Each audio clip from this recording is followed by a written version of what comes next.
Anjana Shalakaya Chakshurunmilitam Yena Tasmai Shri Gurave Namah. Nama Om Vishnupadaya Krishna Prishtaya Bhutale Srimate Bhakti Vedanta Swaminiti Namine Namaste Saraswati Deve Gauravani Pracharine Nirvishesha Shunyavadi Paschatya Deshatarine Jaya Shri Krishna Chaitanya Prabhu Nityananda Sri Advaita Gadadhara Shivasati Gaura Bhakta Vrinda Hare Krishna Krishna Krishna Hare Hare Hare Rama Rama Rama Hare Hare Vancha kalpatarubhyascha kripa sindhubhyeva cha patitanam pavanebhyo vaishnavebhyo namo namaha. Jai Shri Prabhupada ki jai, Shri Vrindavan Dham ki jai, Ananta Koti Vaishnava Vrinda ki jai. So today is a wonderful Ekadashi. We are back in the usual list of Ekadashis. We took a kind of a month-long break for Purushottam Mas, and now we're back. And our festival season is kind of kicking off with this beautiful Pavitropana Ekadashi.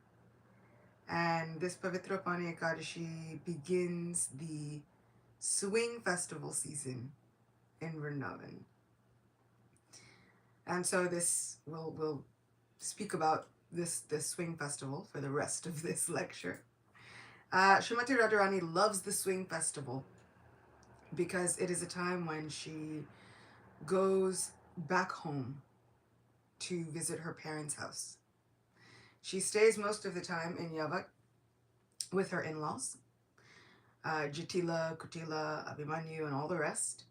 And during this swing festival pastime, she has the opportunity to go back home to the house of Vrishabhanu and Kirtida Mataji. And when she's back home, she has much more free reign to kind of visit Krishna whenever she likes. So I was listening to a lecture. Actually, it wasn't even a lecture, it was just an interview of Ayandra Prabhu's. And he was speaking about the very many different Gaudiya Vaishnav literatures. And he was speaking about Govinda Lilamrita and other such literatures that speak about the very close Braj pastimes. And he was saying, you know, sadhakas can read those if they have the courage or the bravery. And so I feel like this Julan Yatra festival, we celebrate so many festivals on our Gaudiya Vaishnav calendar. And Julan Yatra is one of those very intimate festivals, very sweet, very particular to the Braj pastimes, even though we do see that Julan Yatra is celebrated all over India with loads and loads of different deities. They all have their own kind of swing pastimes. Everyone loves a good swing, you know? And especially in this very hot season. Everything is hot and humid. Even in New York, it is quite hot and humid. And when it's hot and humid, the best way to make a breeze is sit on the swings. So this pastime of swinging the different deities is something that is enjoyed all throughout India, through so many different traditions, even down to just regular houses, you know. Households often have a nice swing in them, which is considered very like royal and opulent and fancy when you've got a swing in your home. And especially even for like Dameshwar Mahaprabhu and Gauranga Mahaprabhu, he would come home and often sit on this elaborate swing that is in the houses, and just kind of unwind after a long day. So this is the crux of the Julan Yatra festival, that the divine couple is now placed on a swing, and sometimes they are lightly misted with rose-scented water, with sandalwood water, with musk water, like water that has been perfumed with so many different scents, and we'll hear more about that in a minute. And It is such an intimate service to be able to offer to the divine couple. And this is a time when everyone gets to play the part of pujari. Everyone gets to have such an intimate role in the pastimes of Shri Shri Radha Govinda. So in this instance, there's Brahmins, there's non-Brahmins, there's initiates, there's non-initiates, there are new devotees and old devotees, in quotes. There are all kinds of living entities from all walks of life, genders, species, doesn't matter. Now everyone gets to come and swing the divine couple. So I urge you, even within your homes, find your way to your nearest temple. Do whatever you can in order to be able to swing the Lord of our heart and enter into this deep and ecstatic and wonderful, intimate pastime. How often do we get to play the role of pujari? How often do we get to be in the role of the intimate Sakis in Vrindavan who are offering such a service to the divine couple, to Shri Shri Radha Krishna? And we'll hear about Radharani's kind of reciprocation. I was going to say retaliation, but her reciprocation. What she does when she is so pleased with someone for offering this swinging seva, this Julan seva. But first, we have to get into the actual pastime itself. So I'm going to read from Ananda Vrindavan Champu. This is by Sri Kavi Karnapur, who was a wonderful associate within the pastimes of Sri Chaitanya Mahaprabhu. He was, as far as I understand, the son of Shivananda Sen, who would often organize the many yatras for Sri Chaitanya Mahaprabhu and make sure all of the taxes were paid, make sure that all of the devotees were taken care of, make sure that all of their prasad was taken care of, and he even extended all of that Vaishnav Seva to a dog that happened to tag along for many of the yatras. And he treated that dog with as much esteem and respect as he did all of the other devotees. That dog later went on to get the coconut remnants of Sri Chaitanya Mahaprabhu. And that dog, wonderfully, goes back home, back to Godhead, from getting the wonderful, inconceivable Mahaprasad straight from the mouth of Sri Chaitanya Mahaprabhu.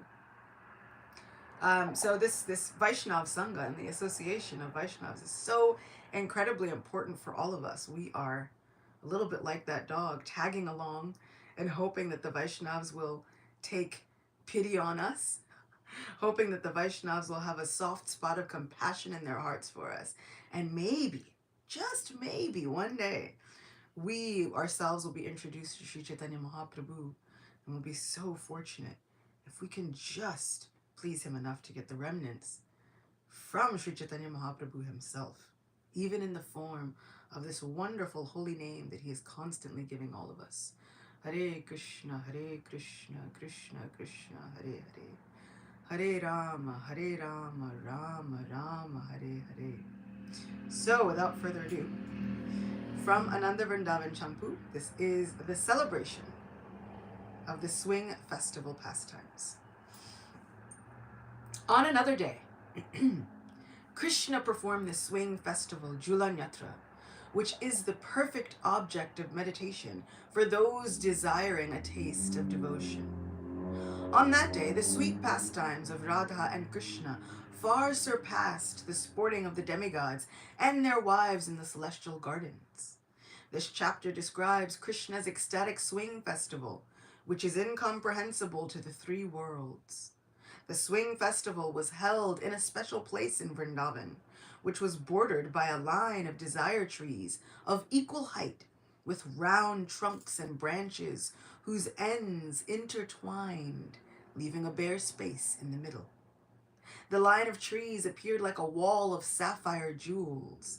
Besides the birds inhabiting those trees, the presiding deities of the forest had placed various items in the trees, including chamaras, silk cloth, long strands of pearls, jewels, fruits, and flowers.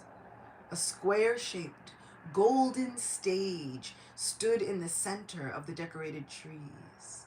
And once again, I say, as always, this is a village unlike any we have ever heard of before.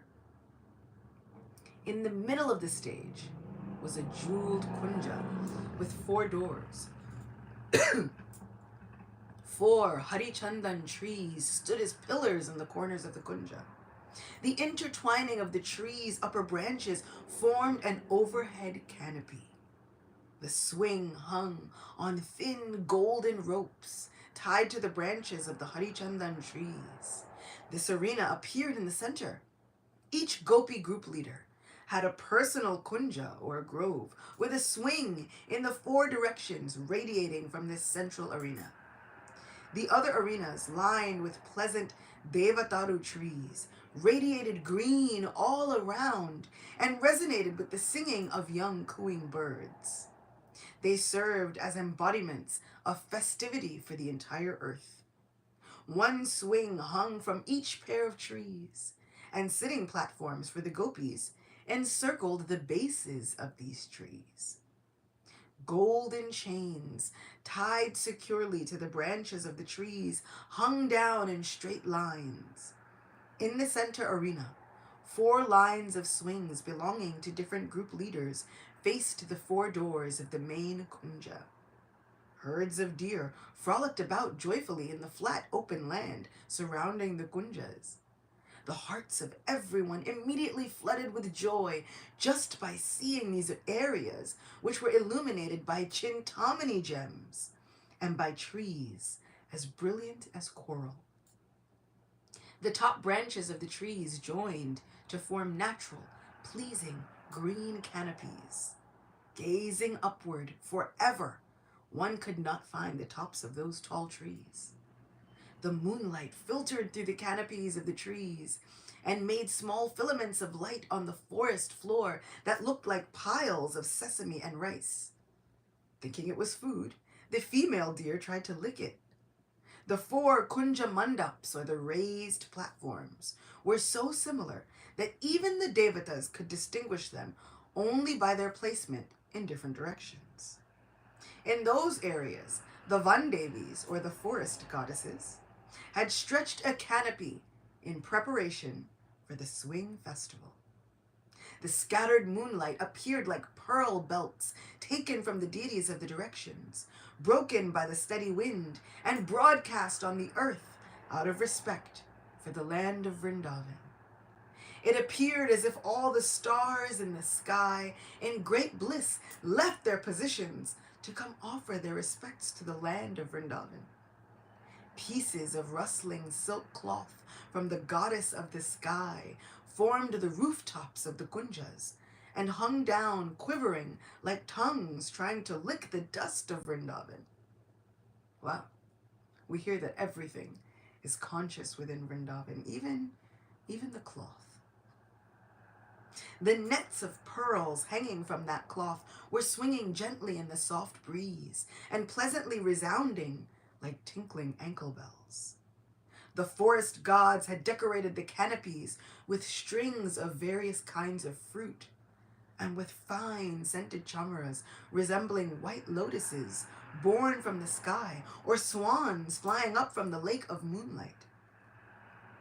The swing arena carried the celestial scent of aromatic agru, drops of perfume squeezed from the kalpadruma trees, and piles of camphor dust, which made lines of white smoke in the sky.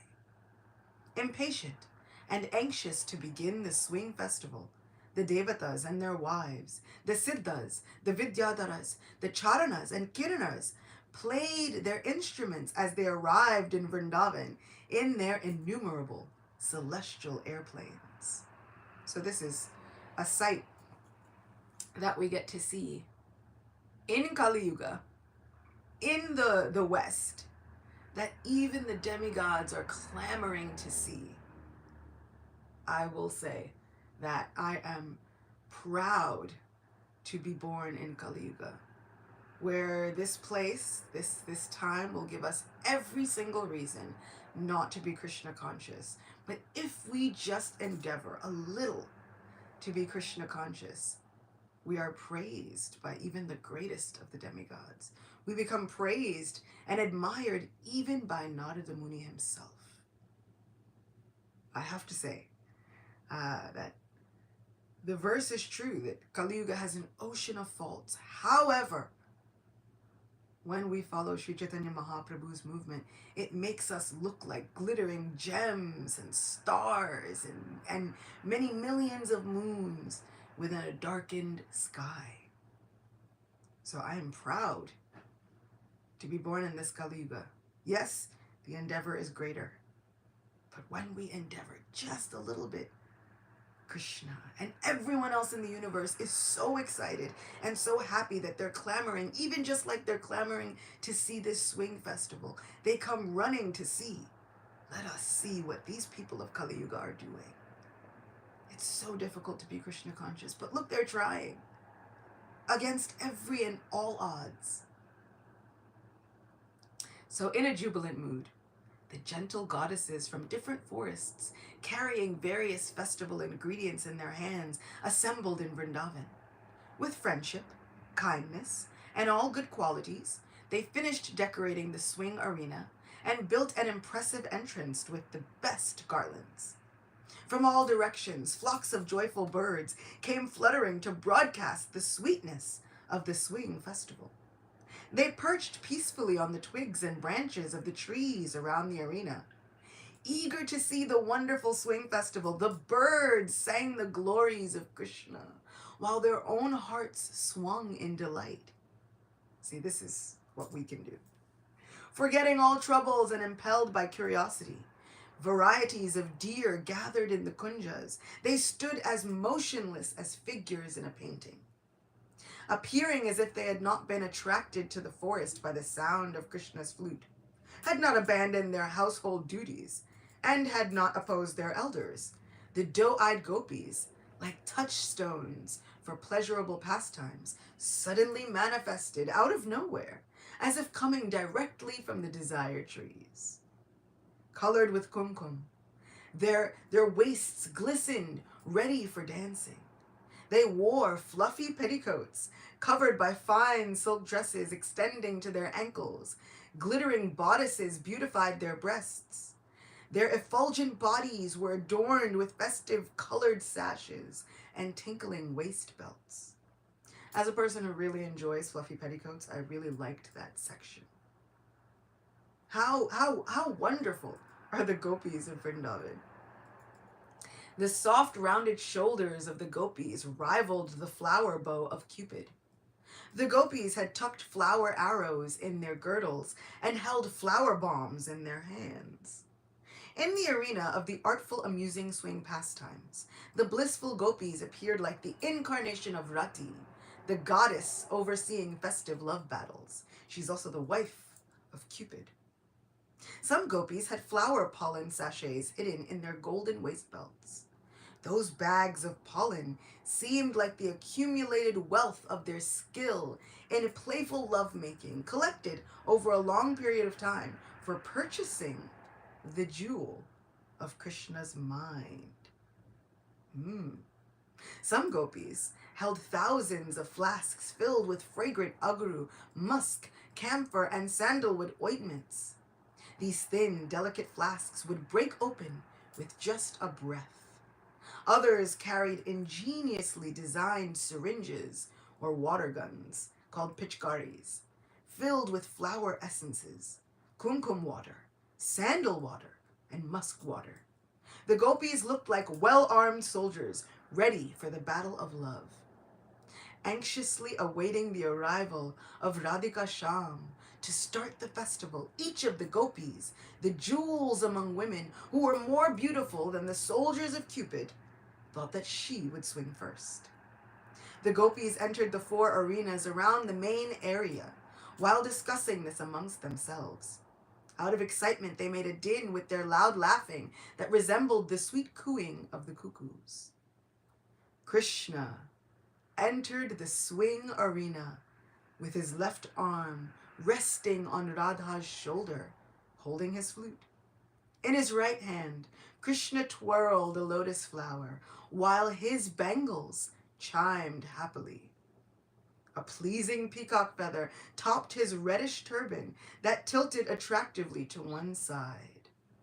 Krishna's elegant earrings and ear lotuses swung in the breeze created by the bees circling his head. Fine cloth kissed his limbs, lit by the jewels of his crown and bracelets. Krishna shone attractively with his pearl necklaces tinged red from the rays of his Kaustuba jewel.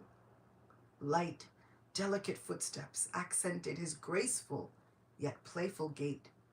Jeweled anklets and bells adorned his lotus feet. Krishna, his splendid lips shining, appeared somewhat drowsy from chewing betel nut. Yet his effulgence easily defeated the combined radiance of all the jewels adorning all the ladies in heaven. Krishna's effulgence took the shape of a jeweled mace to announce his entrance into the bower of jeweled trees. As Krishna and his servants ascended the dais surrounding the swing, the birds screeched, "Victory, victory, Jai Ho, Jai Ho." The trees and creepers felt such rapture that their limbs erupted with tiny goosebumps, and honey streamed down like a torrent of tears. When the peacocks stared at Radha and Krishna, they thought they were seeing dark rain clouds flashing lightning. Though knowing Radha and Krishna from before, due to their unprecedented love, the peacocks madly cried out, "Kiu, Kiu! Who are these two persons?" Different celestial denizens joined Krishna and the gopis to celebrate their Julan Leela. In attendance, there were charming charanas, male and female Kimpurushas, and the wives of the Siddhas beating expertly on madal and panava drums with their delicate hands. The spotless heavenly damsels from Swarg and the Apsaras directed by Urvashi held chamaras as radiant as waves in the Mandakini river. They showered fragrant flowers from the Nandakanana gardens, which glittered like stars as they fell through the sky. In this atmosphere, Krishna mounted the attractive, comfortable seat of the swing. Krishna looked like a regal crest jewel sitting on the cotton seat. The cloth covering the seat was whiter than the foam that appeared during the churning of the milk ocean. Shining pillows also adorned the beautiful seat. Seeing that amazingly wonderful swing purified the vision and empowered the eyes to see other objects in a fresher way. While the Devatas played sweet music, Mukunda and Radha marveled at the intricate workmanship of the jeweled lamps illuminating the swing. Trembling out of ecstatic love, Radhika and her friends sat beside Krishna, who rested his left arm on Radhika's shoulder. When the Lord ascended the exquisite swing and displayed his sweet beauty, which defeated the fickle currents of a river of nectarian beauty, the Devatas and their wives lost all composure. As the ardent desire of the Devatas' hearts to get a closer view of the divine couple moved out of their hearts to express itself, it choked their throats. With that hope, they left the middle sky and descended to the more favorable lower borders of the sky. When lotus-eyed Chandravali and other gopi group leaders beheld the especially intimate feature of Krishna sitting upon the swing, their eyes sparkled with blissful love.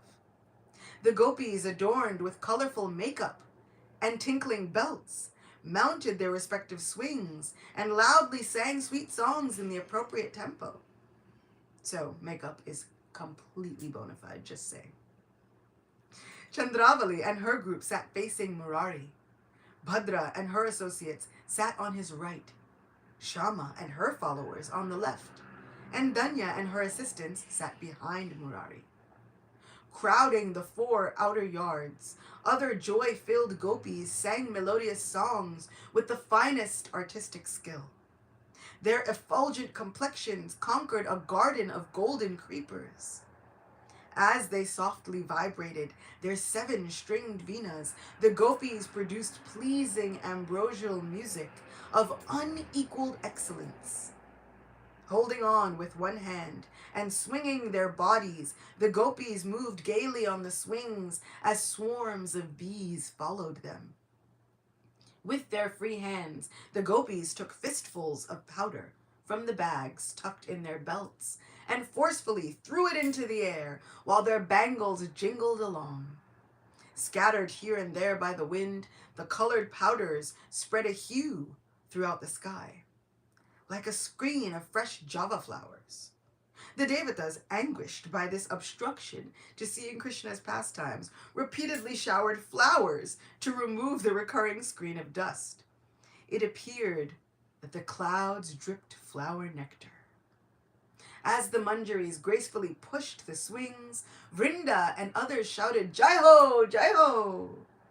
While blissfully absorbed in swinging, Radha and Krishna hurled colored powders on the gopis. When Chandravali and other Sakis returned the volley with their powders, Radha and Krishna revealed a unique state of fresh beauty.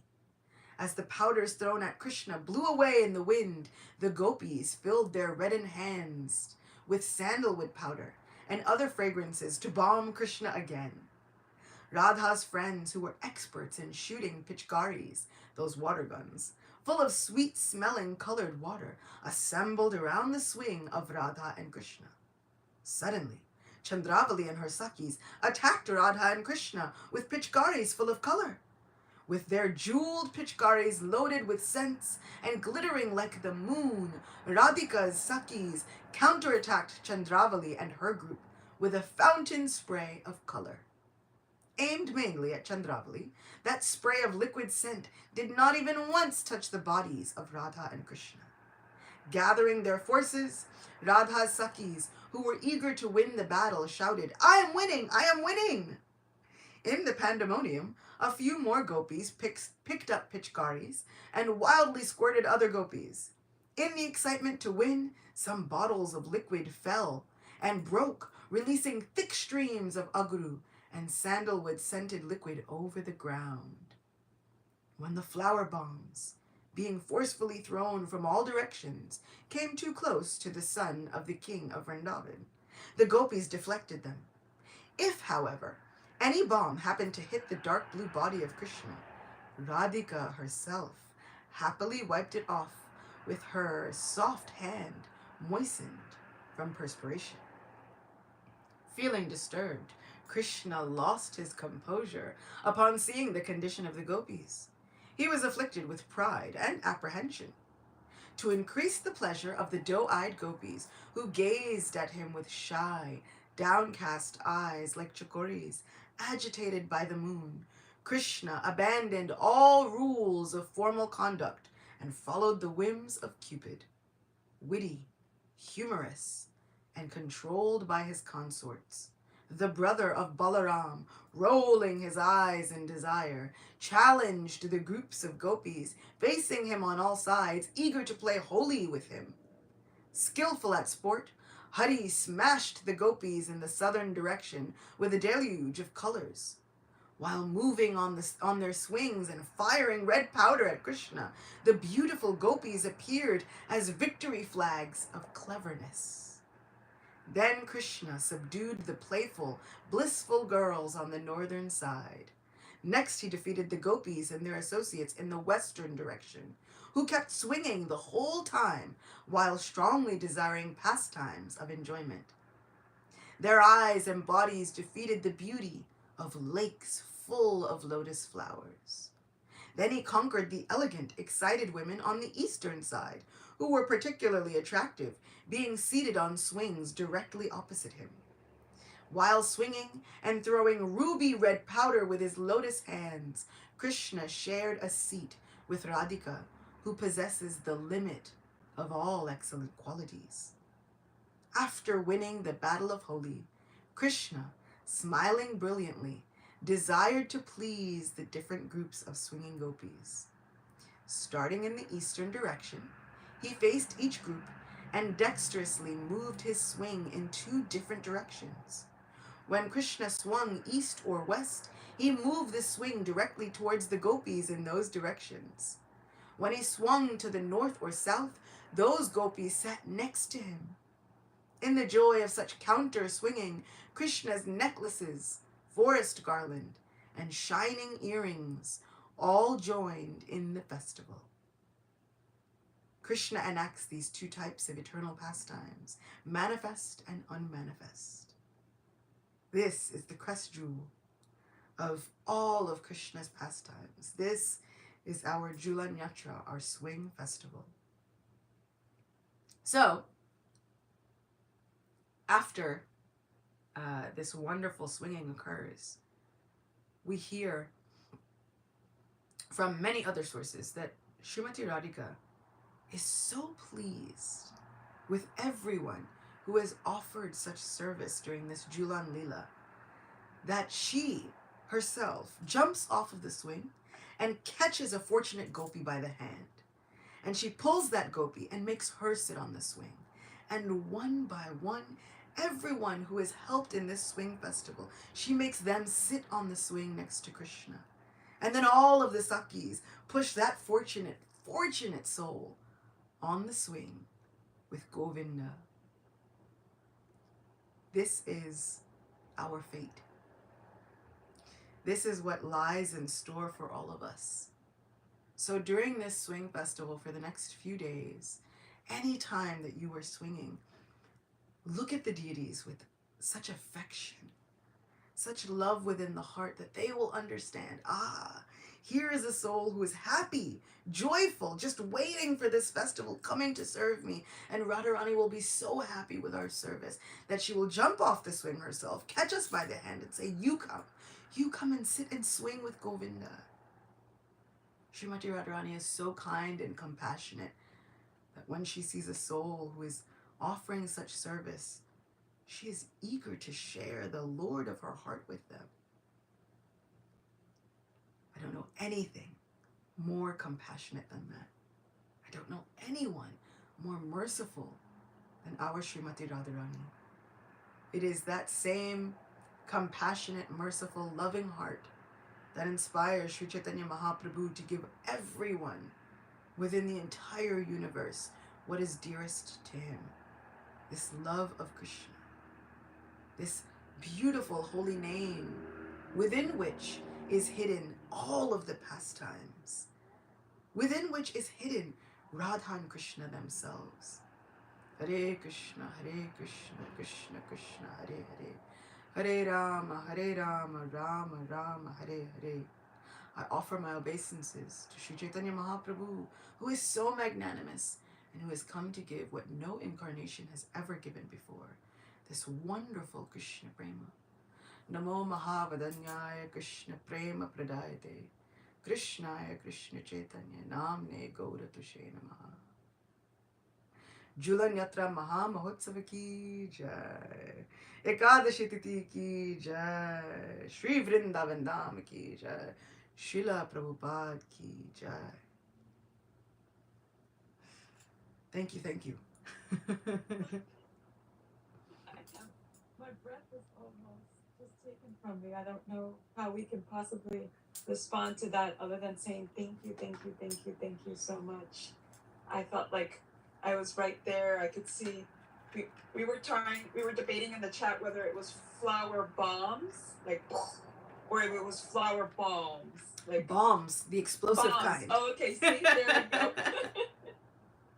So either way, the best kind, the only kind of bomb that I think ISKCON supports is a flower bomb.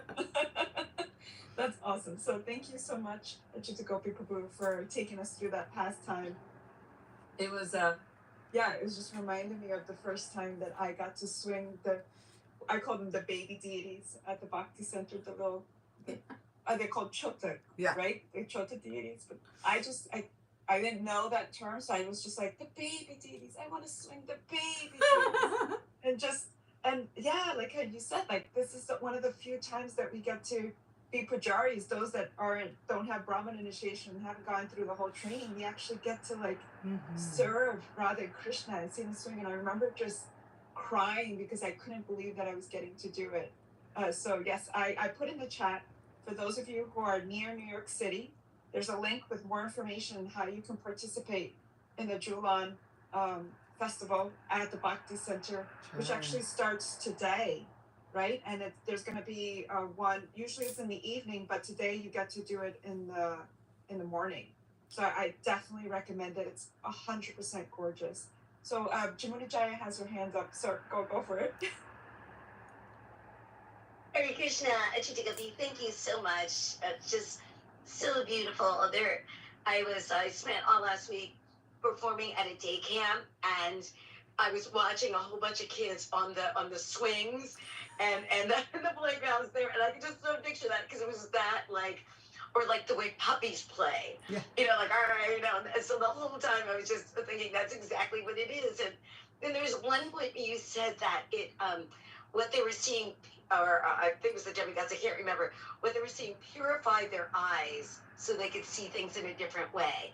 And that just really struck me. And since, in this class anyway, we've been in the Rasa Leela, and it's always about seeing things in the proper way.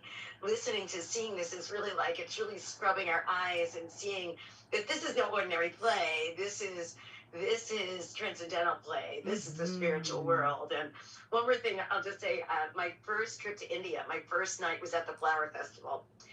And Danidar Maharaj, Radha Maharaj, and then another Maharaj I did not know at the time. I remember them picking up petals of flower and hurling it at each other. And that was my introduction to India, and it is so stayed in my heart. So you brought that back to me. So thank you so much, Akita Gopi. In fact, there will be a bit of a flower festival September 2nd at the Bhakti Center. So, as if this wasn't enough festival season, if you need more festival season, September 2nd at the Bhakti Center, it'll be a wonderful flower festival. I'll be there. And we'll be having some kirtan and some other wonderful I feel like surprises that are in store that I heard about that I won't mention, but it'll whet your appetite. Know that there are good things in store. Festival season in New York is really ramping up now, so please make yourselves available. Does anybody else have any reflections or questions? Please, let's take advantage of this amazing opportunity that we have with the Chittakopi Prabhu to kind of reflect back, appreciate it, but also ask questions if there's anything that is on your mind. Yes. Hare Krishna, Chittakopi Prabhu. My name is Chikesh Das. I'm from North Carolina. I always follow you on your Facebook post. And I love the way you describe the pastime is so lively. Just as if you just take us to live. It's happening right in front of my eyes. It's so nice. I have a question about this devas. These demigods, these charanas and gadadas. They fly in their celestial planes. And are they qualified to see such a confidential pastimes of the Lord? I thought it's like these are only very only like most confidential associates and devotees of the Lord can see this. I was just wondering what qualification they have that they could see all these things from their planes. The question is, why do we think that they are unqualified? We hear at the very, very beginning of the 10th canto, all of the devatas and the many Kimpurushas and the Kinnaras and Chanaras and Vidyadharas and Siddhas, and they all go and they pray at the shore of the milk ocean, begging Lord Vishnu, please do something, save the entire universe. And Lord Vishnu says to them, yes, I'll go. Also, my Anantadev will go. Also, my internal Maya potency, she will go. And then he says, and all of you should also go. And you should also give expansions of yourselves to assist me in this mission. So, why would we think that they are unqualified when Krishna himself says, now you all become all of my associates. You all take birth in the very many different tribes that are surrounding Vrishni dynasty, Andak, Bhoj dynasty, all of these different places throughout Vrindavan. And so because these devatas have given their expansions to assist in Krishna's pastimes, they are incredibly highly qualified and so extremely fortunate. The question is really, what qualification did we have? Yeah, that's true. The question That's is, true. That's what good thing did we do? And that is why I say, I am proud to be a Kali Yuga child. Because in Kali Yuga, all of those hard and fast qualifications seem to go out of the window. And Mahaprabhu's mercy is so invoked. Instead, now he's not looking for disqualifications. He's literally looking for any reason to qualify all of us to see these pastimes. What was our qualification? Srila Prabhupada. That is it. We had Prabhupada ki someone, jai. Jai, we had someone who was so incredibly merciful that he thought, let me go and give what Mahaprabhu wanted. Let me go and prove the prophecy of Narada Muni to be true. So we hear in many of the Puranas that Narada Muni has spoken to Bhakti Devi. And he says, if I do not fill up every home with your essence, if I do not make sure that everyone is filled up with Bhakti Yoga somehow, some way, then let it not be said that I am a true servant of Lord Hari. Wow. What a mercy. This is amazing. So what is our qualification?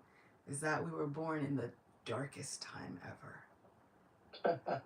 So we get a special dispensation. We get Srila Prabhupada. And now anyone walking off of the street can walk into the temple, clean their hand with a few drops of water, and swing the divine couple. They may not know anything about Krishna. I've seen it happen year after year. There are people who just walk in, they know nothing about Krishna, they don't know what's happening, and yet and still, well, they don't know what's happening to our eyes. After all, we have no idea who these people are really.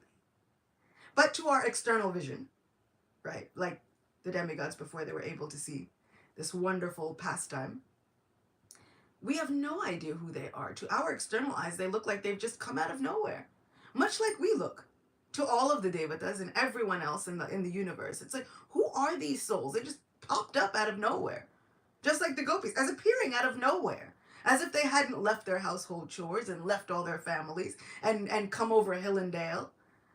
As if we haven't traversed so many obstacles with our souls through lifetimes to get here. Begging. Inwardly, our souls are begging before we fully incarnate within each body. Our souls are begging within the womb, praying, remembering, telling Krishna, I promise. I know I forgot before, but I promise I will worship you now. As if we have not gone through lifetimes of seeming forgetfulness of Krishna. To come to this point, now anyone can walk in off of the street. We don't know who they are, but Krishna knows. This is my soul. This is my surrendered devotee. Srila Prabhupada often says that everyone is a devotee of Krishna, just sometimes they might not know it yet. So, our qualification is that we have Srila Prabhupada. The Devata's qualification is that Krishna personally ordered them. You all become my associates. And so they were so fortunate because everyone is clamoring for a chance just to see Krishna. He's so inconceivably beautiful. That description of when Krishna finally enters into the arena, I remember reading it and thinking, with bated breath, like, well, when are they going to get there? When are they going to get there? And finally, then they arrive. There's paragraphs of the description of Krishna's beauty. This is our all-attractive Lord, who is already seated within everyone's heart. This is the qualification. Thank you so much. Really appreciate your beautiful, beautiful reply. I'm so glad I asked this question. So thank you. Thank you so much for the question, and thank you so much, Achyuta Gopi Prabhu, as well, for the answer. So beautiful and so heartfelt. So I believe that there's a special program going on at the temple, so we're not going to get darshan today. So unless you have to really fight for it now. So unless you have a quick way to give us darshan of your deities or anybody else, I think that is going to be it for today's class. We've had darshan of the Lord, of Radha and Krishna in our hearts through your description. So we'll just have to take that to heart for today. So thank you so much again for blessing us with that. And yeah, let's all go swing the Lord. Let's all go swing Srimati Radharani and the Lord and ask for their mercy. So Hare Krishna, thank you so much everyone for joining us. And we hope to see you at the Swing Festival. Haribo! Hare Krishna. Haribo! Chita Gopi Prabhu ki jai. Jai!